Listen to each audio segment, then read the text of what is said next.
Hello everyone and welcome to today's video. Today's video is going to be about how to log into Fiverr website step by step.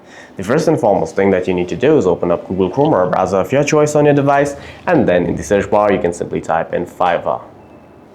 Hit go or enter on your keyboard and then tap on the first link that appears. Hit sign in, and if you already have an account you can simply hit continue with Google or continue with email or username. If you don't have an account, hit join here. Then hit continue with Google. Tap on your Google account. Hit continue. And then you must enter a username over here.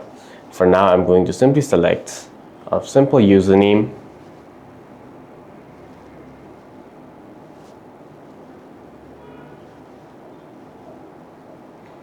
And then hit create my account.